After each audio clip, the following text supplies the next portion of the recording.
प्रधानमंत्री नरेंद्र मोदी अपने 5 देशों की यात्रा के पहले पड़ाव में आज यूएई पहुंचे तो राष्ट्रपति शेख मोहम्मद बिन जायद अल नाहयान ने उनका जोरदार तरीके से स्वागत किया।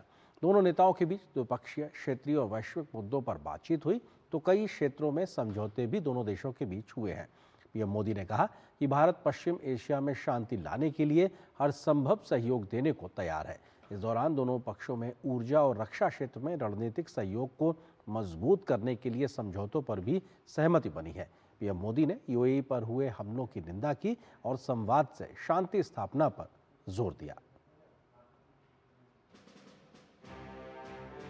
प्रधानमंत्री नरेंद्र मोदी के विशेष विमान का स्वागत किया यूएई के F-16 लड़ाकू विमानों ने।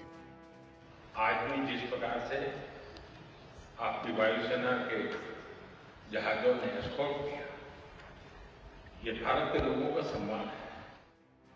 यूएई की अपनी 8वीं यात्रा पर प्रधानमंत्री मोदी जैसे ही अबू धाबी के हवाई अड्डे पर पहुंचे, वहां गर्मजोशी के साथ यूएई के राष्ट्रपति शेख मोहम्मद बिन जायद अल नाहयान ने उनका स्वागत किया। गार्ड ऑफ ऑनर और उसके बाद दोनों ही देशों के बीच प्रतिनिधिमंडल स्तर की वार्ता। प्रधानमंत्री मोदी ने अपने शुरुआती वक्तव्य में यूएई पर हाल में हुए हमलों की कड़ी निंदा की और उन्हें पूरी तरह से अस्वीकार्य बताया। यूएई पर हुए हमलों की हम कठोर निंदा करते हैं। यूएई को जिस तरह निशाना बनाया गया है, ये किसी भी रूप में स्वीकार्य नहीं है। ब्रदर, इन कठिन परिस्थितियों में आपने जिस संयम, करेज और विजन का परिचय दिखाया है, यह बहुत ही सराहनीय है। दोनों ही नेताओं ने समग्र रणनीति साझेदारी की समीक्षा की। इसके अलावा दोनों देशों के बीच रणनीतिक रक्षा साझेदारी फ्रेमवर्क, रणनीतिक petroleum reserve, LPG supply, ship repair cluster पर समझौता ज्ञापन पर हस्ताक्षर हुए। वहीं यूएई ने भारत में $5 अरब के निवेश का ऐलान भी किया।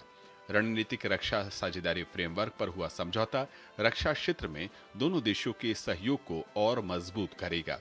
वहीं प्रधानमंत्री मोदी ने पश्चिमी एशिया में जारी संघर्ष के बीच एक बार फिर कूटनीति और संवाद से समस्या का समाधान ढूंढने के प्रयासों पर जोर दिया। पश्चिम एशिया क्षेत्र में युद्ध की परिस्थिति का प्रभाव आज पूरे विश्व पर दिखाई दे रहा है।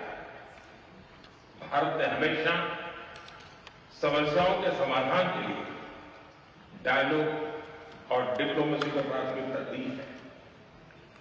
हॉर्मुज़ को फ्री, ओपन और सेफ बनाए रखना, ये हमारी सबसे बड़ी प्राथमिकता है।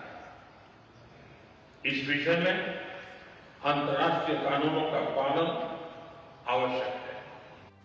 प्रधानमंत्री ने राष्ट्रीय एकता, सुरक्षा, क्षेत्रीय अखंडता को बनाए रखने के लिए यूएई के राष्ट्रपति की ओर से उठाए गए कदमों का स्वागत किया। उन्होंने कठिन समय में यूएई में रहने वाले प्रवासी भारतीयों की देखभाल के लिए राष्ट्रपति नाहयान का आभार भी व्यक्त किया। प्रधानमंत्री नरेंद्र मोदी की यूएई की इस यात्रा ने भारत को कूटनीतिक और आर्थिक दोनों मोर्चों पर बड़ी सफलता दी है। एक तरफ तो ऊर्जा और रक्षा के क्षेत्र में सहयोग बढ़ा है, तो वहीं दूसरी ओर यूएई के द्वारा $5 बिलियन के निवेश की घोषणा ने भारत में इंफ्रास्ट्रक्चर और वित्तीय सेक्टर के नए दरवाजे खोले हैं। मेरे सहयोगी रवि और कैमरामैन सेंथिल के साथ Aditya Srivastava, DD news, UAE.